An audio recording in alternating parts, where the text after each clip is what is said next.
Hi, welcome to another Tuesday morning assembly. It's good to be here with you. Well, I hope the sun is shining where you are, and that's the thought of our assembly today. A new value for a new half term. Hope. Well, hope is a word that we use in all sorts of different ways. It's a word that we use when we want things to turn out well. But when the Bible uses the word hope, it uses it in a particular way. And hope is very closely linked to faith. This is what the Bible says. Now, faith is confidence in what we hope for and assurance about what we do not see. Would you like to read that with me together? Now, faith is confidence in what we hope for and assurance about what we do not see. Hebrews 11 verse 1. If you want to look that up, then go ahead. Now, the funny thing is that the way that the Bible links hope and faith together is quite specific. It's by being certain of things that haven't happened yet. It's like acting now with complete confidence that something will happen in the future. How can we act like that? Well, Jesus told a story about faith and hope and how the two of those work together. So Jesus' friends said to him, "Increase our faith, make it bigger. We want to believe great things." And Jesus replied to them, "If you had faith, as small as a mustard seed, I tell you, you could tell this mountain to pull itself up and be thrown into the sea." Well, let me show you what a mustard seed looks like. You might have seen one before, but they're absolutely microscopic. If I hold one up very close to the camera, maybe you can see how small they are. Tiny, they're like little bits of dust. You could just tread on them or brush them under the carpet and you wouldn't really notice them.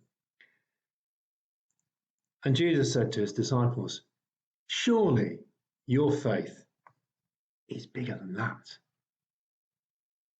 And all of his friends went, yeah, our faith is bigger than mustard seed. He said, well, if you've got faith bigger than a mustard seed, you can ask great things. And just like a mustard seed, faith can grow. A tiny mustard seed that can roll around my hand and almost get lost can grow into a tree like this. And this is just a small mustard seed tree. There are really huge mustard seed trees, and you could sit under there on a hot day and get some shade. The birds would come, animals would come and rest there, and it's a great place to be. It all started off with a tiny, tiny seed. So if we ever believe we can't make a difference, then remember the story of the mustard seed, because as Jesus said, we can start really, really small, but it can make a huge difference. It can grow into something enormous. Let me tell you a story about a girl who's lived that out in her life. So this is a young lady called Greta Toomberg, and you might have heard about her before. And she felt so passionate about the climate and all the damage we were doing to it that she started a school strike. And so every Friday she decided that she would, rather than just hang around, she'd have a strike, take the day and make a point about how bad the climate was. First of all, she did it on her own, just her sitting in a Mac on the streets. But of course, you know that things grew. And lots of other people thought this was a great idea, something they thought they were really passionate about before. And lots of other kids joined her. Now, she lived in a country called Sweden. And it didn't just stop in Sweden, it went global. And soon people from all across the world, not just school kids, but adults, all joined in. And you know what? People found she has something really important to say. And so politicians, this is the European Union, wanted to hear what she had to say because she was able to bring people together. It started off really, really small. So if you ever feel you can't make a difference, then remember Greta, remember the story of the mustard seed, because small things, even tiny acts, can make a real difference. Now, last week was Ash Wednesday. It marked the beginning of Lent. And Lent is a time when we think about giving up things for other people. And we think about how we respond to the world around us. And I encourage you to think about things you might like to do during Lent that might help us to think better about the environment and to care for the world around us. One of the ways we can think about helping our planet is by reducing the amount of rubbish we generate. So you've probably heard about 3 R's: reducing what we use, recycling what we use, and reusing some of the stuff we use. So what sort of stuff are we talking about? Well, here's a box of some stuff that I've just gathered up in a few minutes, the stuff we have around our house that's all got plastic in it. Let's have a look, see what we've got in it. Oh my word, what a mountain! I'm always drowning in rubbish. Well, there's plastic bags, more plastic bags, plastic trays. Oh, some of this stuff wrapping from nice flowers in. Milk containers, crisp packets, ice cream containers, and plastic wrappings that go around my magazines. What a mess! What can you do about stuff like that? Well, we can think about, first of all, do you know that most of the plastic waste that we generate, only about 13% of it gets recycled? So the first thing you can do is to make sure that stuff that you throw away gets thrown away into a bin and not dropped on the streets. Because actually, if it gets thrown onto the streets, it probably gets washed down a drain and out to sea, and then there's nothing we can do about that. Then maybe we can reuse some of the stuff. We can reuse plastic bags or not use them at all, and we can shop. And we don't have to pick up a plastic bag when we go. We can take one with us. So that's one way of reducing plastic bags. These wrappings actually break down in my compost.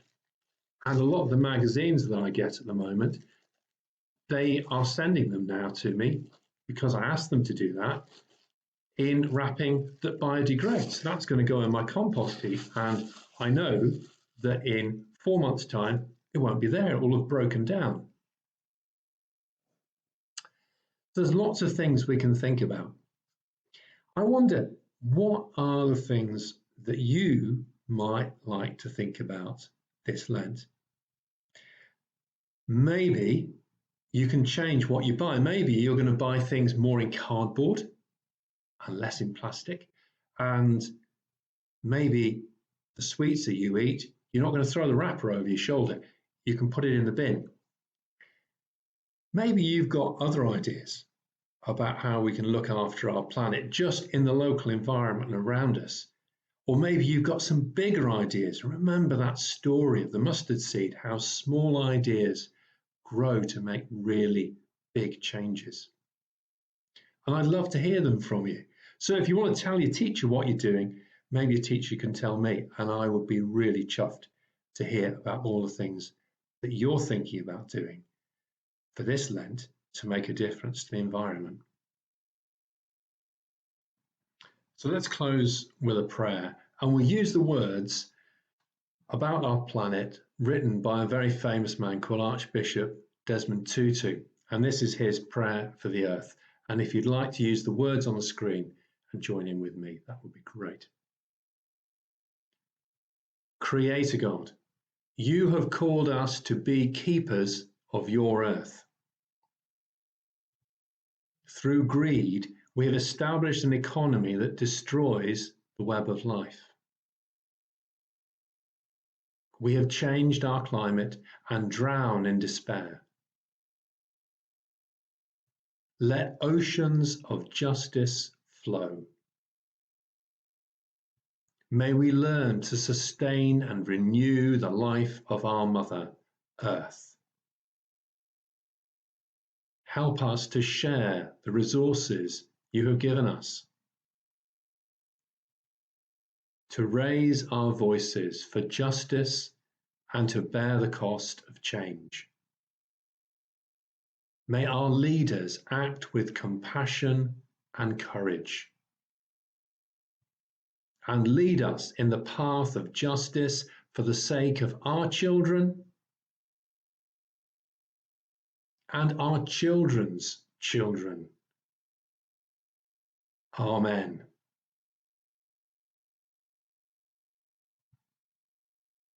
And one final picture with a word that says hope and a picture of a mustard seed tree. So let's say the Lord's Prayer together as we close with this picture in front of us. Our Father in heaven, hallowed be your name, your kingdom come. Your will be done on earth as it is in heaven. Give us this day our daily bread, and forgive us our sins, as we forgive those who sin against us. And lead us not into temptation, but deliver us from evil. For the kingdom, the power, and the glory are yours, forever and ever. Amen. Have a great day. See you soon.